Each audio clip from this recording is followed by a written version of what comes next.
প্রথমেই দেখে নেব আজকের 50টি তাজা খবর। শুরুতেই শিরোনাম। সীমাহীন তোষণ আর উস্কানির বদভ্যাস গেল না, বারুইপুরের খুনিদের প্রতিবাদী বলায় মমতাকে তোপ মুখ্যমন্ত্রীর।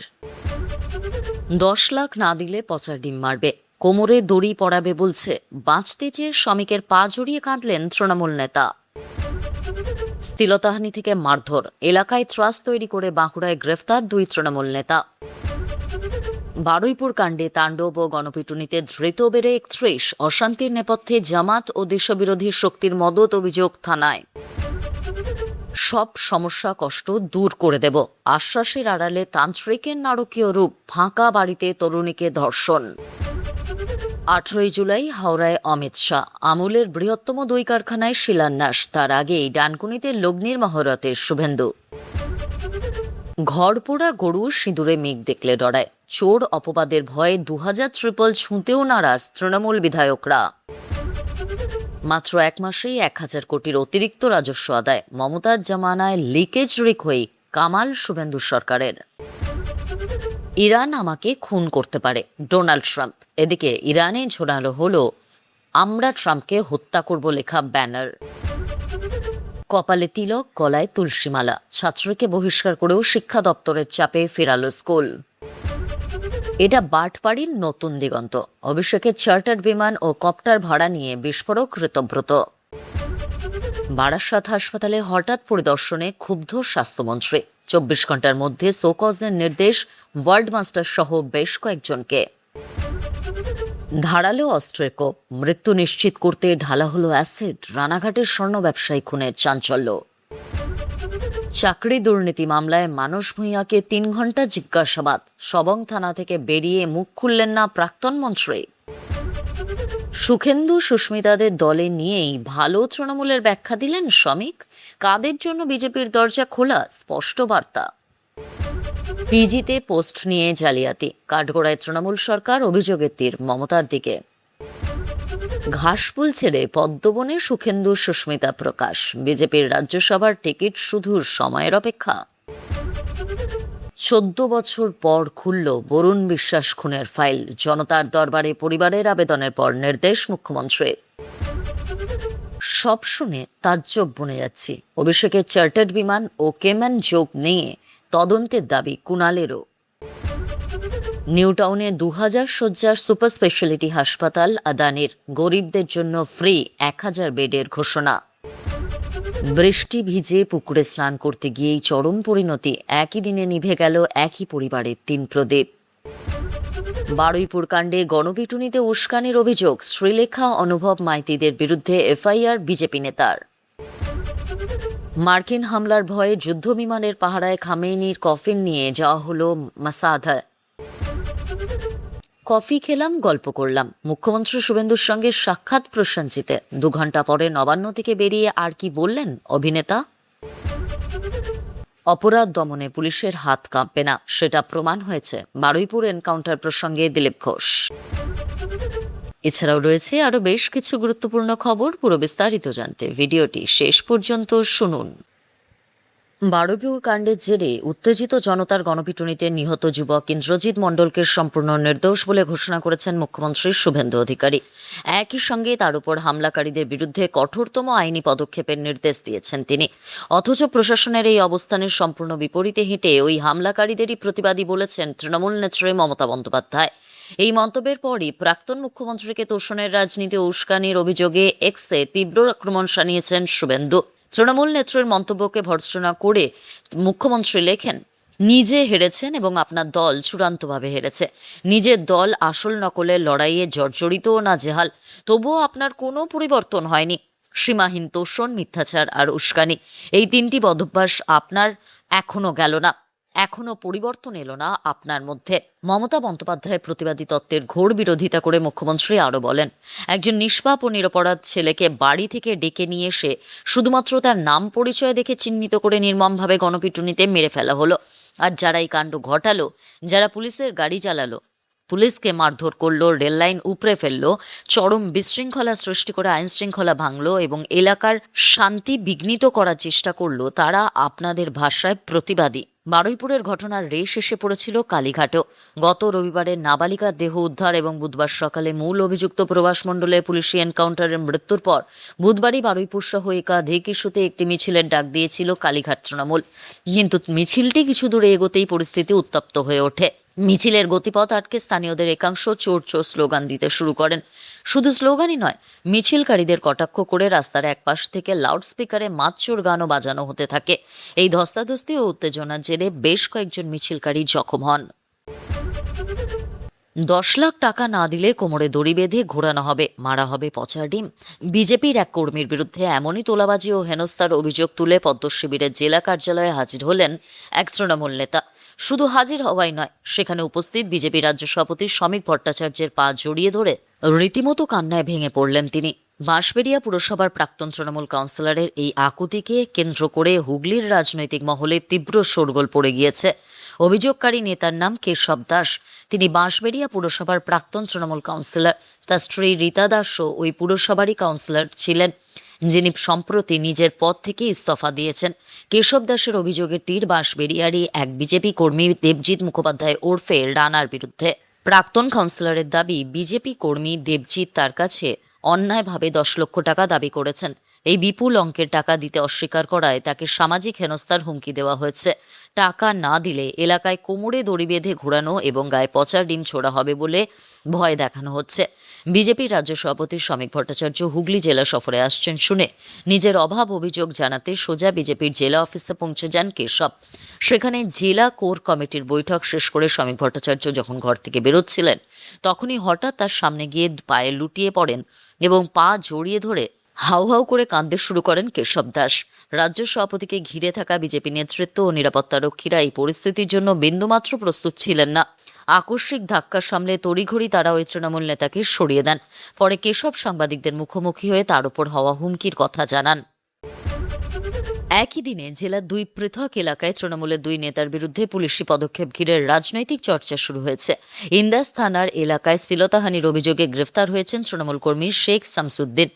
অন্যদিকে 2026 সালের একটি মারধরের মামলায় গৌড়বাজার গ্রাম পঞ্চায়েতের প্রধান তথা তৃণমূলের প্রভাবশালী নেতা কুতুবুদ্দিন খানকে গ্রেফতার করে ইন্দোপুর থানার পুলিশ। পুলিশ সূত্রে জানা গিয়েছে, ইন্দাস থানায় দায়ের হওয়া শ্লীলতাহানির মামলায় অভিযোগের ভিত্তিতে শেখ শামসুদ্দিনকে গ্রেফতার করা হয়েছে। এদিন ধৃতকে আদালতে পেশ করেছে পুলিশ। মামলার তদন্ত শুরু হয়েছে। অন্যদিকে ইন্দোপুর থানায় 2026 সালের একটি মারামারির ঘটনায় দায়ের হওয়া মামলার তদন্তে কুতুবুদ্দিন খানের বিরুদ্ধে আইনি পদক্ষেপ করা হয়েছে। এই ঘটনায় বুধবার রাতে তাকে গ্রেফতার করে পুলিশ। বৃহস্পতিবার তাকে খাতড়া মহকুমা আদালতে তোলা হয়।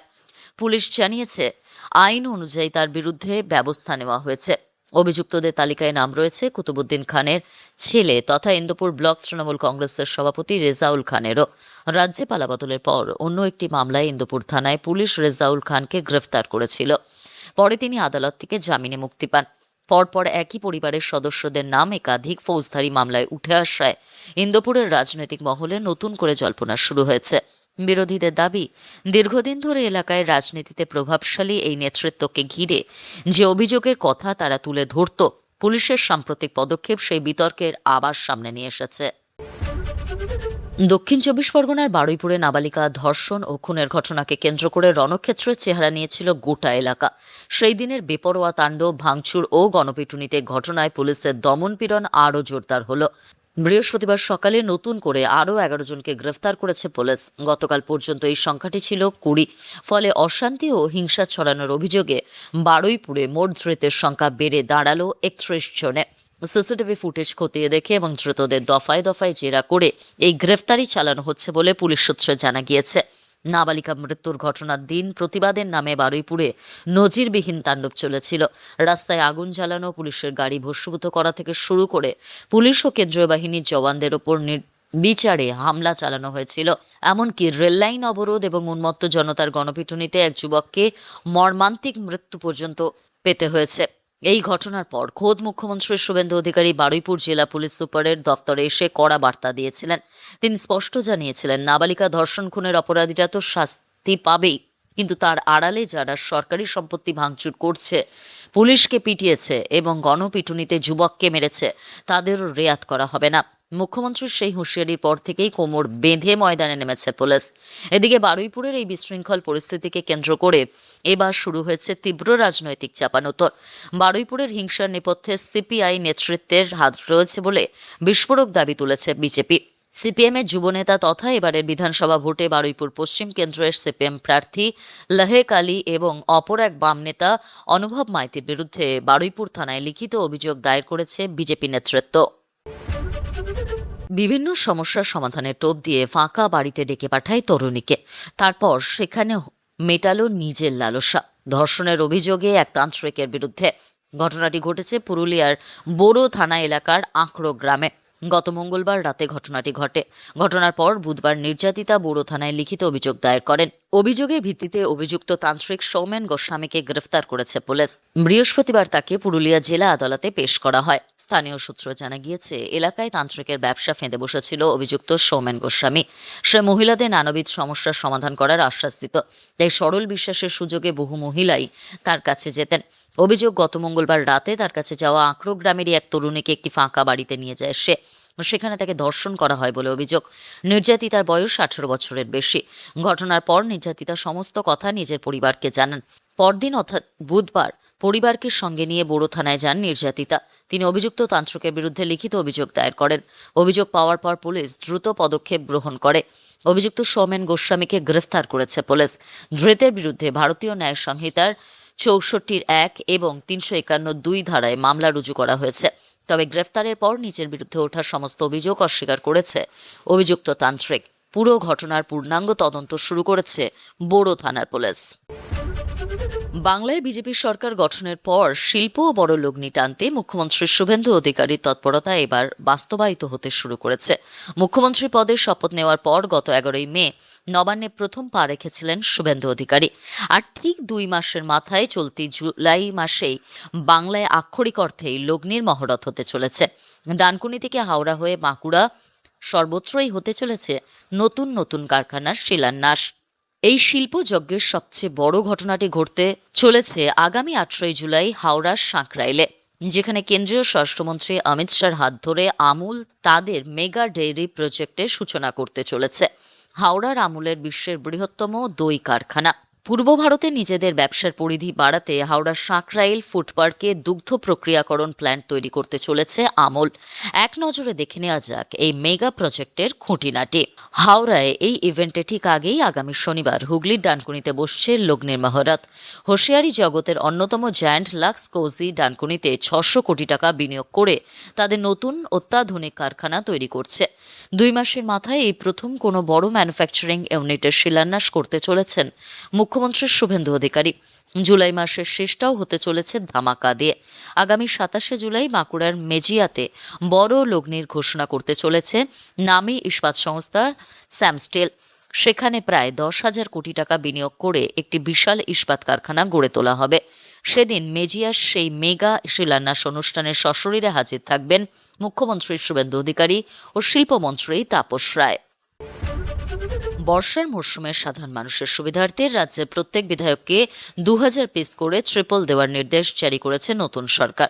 বিপর্যয় মোকাবিলা ও সিভিল ডিফেন্স দপ্তরের তরফে গত 8ই জুলাই জানানো হয়েছে, জুন থেকে সেপ্টেম্বর মাসের এই দুর্যোগের মরশুমে দুর্গতদের পাশে দাঁড়াতে রাজ্যের প্রত্যেকটি জেলা শাসকদের মাধ্যমে সমস্ত বিধায়কদের এই এলডিপিই অথবা এলএলডিপিই ট্রিপল বন্টন করা হবে।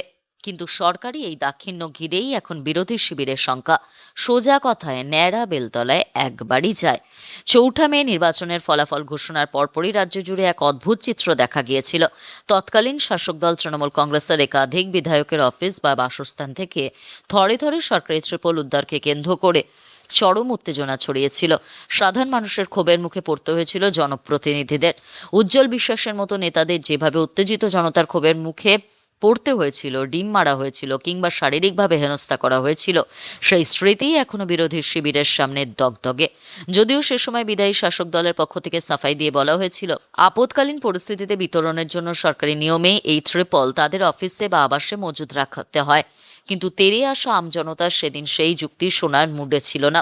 এবার সেই তেতো অভিজ্ঞতা থেকেই বড় শিক্ষা নিচ্ছেন বর্তমান বিরোধী শিবিরের বিধায়কেরা। গত 5-10 বা 15 বছর ধরে চলে আসা এই চেনা রেওয়াজের ঝুঁকি এবার আর কেউ নতুন করে নিজের ঘাড়ে নিতে রাজি নন। সামান্য রগড়ের সুরে উদয়নারায়ণপুরের তৃণমূল বিধায়ক সমীর কুমার পাঁজা বলেন, জনসেবা করতে গিয়ে শেষে কি আবার ট্রিপল চোর অপবাদ শুনবো? সরকারি ট্রিপল এনে নিজেদের অফিসে রাখবো, আর তারপর কেউ এসে চোর তকমা সেটা দিয়ে যাবে? আমরা বাবা এই ঝামেলার মধ্যে নেই। ঘর পোড়া গরু হয়ে সিঁদুরে মেঘকে বড্ড ভয় পাচ্ছি। বাংলায় পালাবদলের পর মাত্র 2 মাস কেটেছে, আর এই অল্প সময়ের মধ্যেই কোষাগারে লক্ষ্মী ভাবে নজিরবিহীন রেকর্ড গড়ল নতুন সরকার। মমতা বন্দ্যোপাধ্যায়ের জামানায় তুলনায় প্রথম 1 মাসেই অতিরিক্ত 1000 কোটি টাকা রাজস্ব আদায় করে দেখালো শুভেন্দু অধিকারীর সরকার। মুখ্যমন্ত্রীর সচিবালয় বা সিএমও সূত্রে এই খবর জানা গিয়েছে। গত 9 মে মুখ্যমন্ত্রী পদে শপথ নিয়েছিলেন শুভেন্দু অধিকারী। পরিসংখ্যান অনুযায়ী 9 মে থেকে 9 জুন পর্যন্ত সরকারের যে রাজস্ব আদায় হয়েছে তা গত আর্থিক বছরের ঠিক একই সময়সীমার তুলনায় 1000 কোটি টাকা বেশি।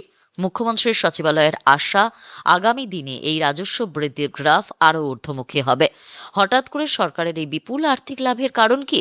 মুখ্যমন্ত্রীর সচিবালয় সূত্রে স্পষ্ট জানানো হয়েছে, নতুন কোনো কর চাপিয়ে নয়, স্রেফ আগের জামানার প্রাতিষ্ঠানিক লিকেজ বা চুরির রাস্তা বন্ধ করে এই সাফল্য এসেছে। মুখ্যমন্ত্রীর সরাসরি অভিযোগ, আগের জামানায় এই রাজস্ব ফাঁকি দেওয়ার ব্যবস্থাটি ছিল সম্পূর্ণ উদ্দেশ্য প্রণোদিত এবং নবান্নের উচ্চ পর্যায়ের মদতপুষ্ট এক বিশাল দুর্নীতি। মুখ্যমন্ত্রীর সচিবালয় সূত্রে জানা গিয়েছে, এই রাজস্ব ফাঁকি বা লুঠের বিষয়টি সরকারের শ্বেতপত্রও রাখা হবে। সেখানে দেখানো হবে কিভাবে কোন কোন খাতে রাজস্ব লুট হয়েছে, তাতে সরকার কত হাজার কোটি টাকা ক্ষতি হয়েছে। শ্বেতপত্র রচনার জন্য এরই মধ্যে অর্থমন্ত্রী স্বপন দাশগুপ্তর নেতৃত্বে মন্ত্রীগোষ্ঠী গঠন করে দেওয়া হয়েছে। বৃহস্পতিবার ওই মন্ত্রীগোষ্ঠী প্রথমবার বৈঠক করে নবান্নে। জানিয়ে রাখা ভালো, মমতা বন্দ্যোপাধ্যায় জামানার শুরুতে এশিয়ান ডেভেলপমেন্ট ব্যাংকের থেকে ঋণ নিয়ে ওয়েস্ট বেঙ্গল ফাইন্যান্সিয়াল ম্যানেজমেন্ট প্রকল্প রূপায়ণ করা হয়েছিল। আদতে সেই উদ্যোগ ছিল বুদ্ধদেব ভট্টাচার্য সরকারের। উদ্দেশ্য ছিল রাজস্ব আদায় কম্পিউটারাইজড করে দুর্নীতি বন্ধ করা।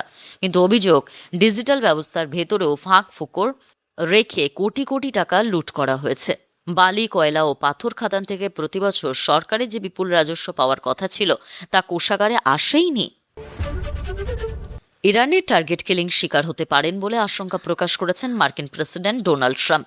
তিনি বলেছেন, আমি মরেও যেতে পারি, কারণ আমি তাদের নাম্বার 1 টার্গেট। বুধবার রাতে ন্যাটোর সম্মেলন পরবর্তী এক সাংবাদিক সম্মেলনে ট্রাম্প এই আশঙ্কা প্রকাশ করেছেন। এ সময় তার সঙ্গে ছিলেন মার্কিন সেক্রেটারি অব ওয়ার পিট হেক্সম্যাথ। ইরানের সঙ্গে আমেরিকার যুদ্ধকে একটি অভূতপূর্ব সাফল্য বলে অভিহিত করেন মার্কিন প্রেসিডেন্ট। তিনি বলেন, এই যুদ্ধ ইরানকে পারমাণবিক অস্ত্রের অধিকারী হওয়া থেকে বিরত রেখেছে। ট্রাম্প বলেন, ইরানের সমঝোতাকারীরা একটু পাগল প্রকৃতির। তিনি আরও বলেন, একদিনেই তাদের সব আকাশ প্রতিরক্ষা ধ্বংস হয়ে গিয়েছে, সব শেষ হয়ে গিয়েছে, তাদের নেতারাও মরে গিয়েছে। ট্রাম্প আরও বলেন, তাদের আরও এক সেট নেতা হয়তো ছিল, তারাও হয়তো মরে গিয়েছে। ইরানের নেতাদের নিকৃষ্ট আখ্যা দিয়ে ট্রাম্প বলেন, আমি মরেও যেতে পারি, কারণ আমি তাদের নাম্বার 1 টার্গেট। এদিকে সামাজিক যোগাযোগ মাধ্যমে শেয়ার করা একটি ছবিতে দেখা যাচ্ছে, উত্তর পূর্ব ইরানের মাশহাদের একটি হোটেল ভবন থেকে মার্কিন প্রেসিডেন্ট ডোনাল্ড ট্রাম্পকে হুমকি দিয়ে একটি বিশাল ব্যানার ঝুলছে। ব্যানারটিতে ইংরেজিতে লেখা আছে, আমরা ট্রাম্পকে হত্যা করব, এবং একই বার্তার নিচে ফার্সি ভাষায় লেখা হয়েছে। মুর্শিদাবাদের রঘুনাথগঞ্জের পর এবার পুরুলিয়ার পাড়া। গুরুদেবের কাছে দীক্ষা নেওয়া ছাত্রী প্রতিষ্ঠানের কপালে লম্বা তিলক কেটে সেই সঙ্গে গলায় তুলসীর মালা পরে আসায় আপত্তি স্কুল কর্তৃপক্ষের। পাড়া গার্লস হাই স্কুলের গত 1 বছর ধরে এমন বিতর্ক চলছিল স্কুলের 2 ছাত্রীকে নিয়ে। সম্প্রতি স্কুলের প্রার্থনার সময় একাদশ শ্রেণীর ছাত্রী সুমনা মাঝির কপালে তিলক মুছিয়ে দেওয়া হয়। জানিয়ে দেওয়া হয়, এভাবে যেন আর তিলক কেটে গলায় তুলসীর মালা পরে না আসে। প্রার্থনার সময় সকল ছাত্রী ও শিক্ষিকার সামনে এমন ঘটনা হওয়ায় স্কুলে গিয়ে প্রতিবাদ করেছিলেন ছাত্রীর মা। তাই স্কুল কর্তৃপক্ষ অভিভাবকদের হোয়াটসঅ্যাপ গ্রুপে ছাত্রীর ট্রান্সফার সার্টিফিকেট পাঠিয়ে দেয়। ঘটনা প্রকাশ্যে আসতেই জেলার শিক্ষা ইনচার্জ বা ডিআই এর কাছে রিপোর্ট তলব করল স্কুল শিক্ষা দপ্তর। সেই চাপে আবার ছাত্রীকে ফেরাতে বাধ্য হলো স্কুল কর্তৃপক্ষ। বছর 2 আগে মুর্শিদাবাদের একটি স্কুলেও ঠিক এমনই ঘটনা ঘটেছিল। অভিযোগ উঠেছিল ছাত্রের ধর্মীয় বিশ্বাসে আঘাত করার। তারই পুনরাবৃত্তি পুরুলিয়ার পাড়ায়। জানা যায়, স্কুল থেকে তিলক মুছিয়ে দেওয়া, প্রার্থনা সভায় কপালে তিলক মুছিয়ে দেওয়ার পরও নিজের ধর্মীয় বিশ্বাস থেকে সরে আসেনি ওই ছাত্রী, বরং তাতে অপমানিত হওয়ায় আত্মহত্যা পর্যন্ত করতে গিয়েছিল। এই ঘটনায় ওই ছাত্রীর মা বাসন্তী মাঝি পাড়ায় থানায় লিখিত অভিযোগ করেন। রাজ্য স্কুল শিক্ষা দপ্তর রিপোর্ট তলব করেছে। গত বুধবার ওই স্কুলে তদন্তে যান জেলার মাধ্যমিক বিদ্যালয় পরিদর্শক মহুয়া বসাক। বৃহস্পতিবার ওই ছাত্রীর বাড়ি গিয়ে তার পরিবারের সঙ্গে কথা বলেন পাড়ার বাসিন্দা তথা রাজ্যের পূর্ত ও অনগ্রসর শ্রেণী কল্যাণ বিভাগের প্রতিমন্ত্রী নদিয়ার চাঁদ বাউরি। তিনি বলেন, কপালে তিলক কেটে গলায় তুলসীর মালা পরে কেউ আসতেই পারেন। এটা নিজ ধর্মীয় বিশ্বাস। যে সমস্যা তৈরি হয়েছে সেই সমস্যা মিটে যাবে। এই ঘটনার প্রতিবাদ জানিয়েছে বিশ্ব হিন্দু পরিষদ ও বজরং দল। এই ঘটনায় কয়েকদিন ধরেই হইচই বেঁধে যাওয়ায় হস্তক্ষেপ করে স্কুল শিক্ষা দপ্তর। তারপরেই ওই স্কুল কর্তৃপক্ষ বাধ্য হয় ছাত্রীকে দেওয়ার ট্রান্সফার সার্টিফিকেট প্রত্যাহার করে নিতে। মাধ্যমিক বিদ্যালয় পরিদর্শক মহুয়া বসাক বলেন, আমি ওই স্কুলে গিয়েছিলাম, আমি রিপোর্ট পাঠিয়ে দিয়েছি। কর্তৃপক্ষ ট্রান্সফার সার্টিফিকেট প্রত্যাহার করে নিয়েছে। আবার নতুন করে ছাত্রীর নাম নথিভুক্ত হয়েছে। ওই ছাত্রীর যাতে লেখাপড়ায় কোনো সমস্যা না হয় সেটা আমরা দেখছি। আজকের গুরুত্বপূর্ণ ঘটনাগুলি এখানেই শেষ। পরবর্তী আপডেটের জন্য সঙ্গে থাকুন এবং সঠিক তথ্য পেতে অপেক্ষা করুন। ধন্যবাদ।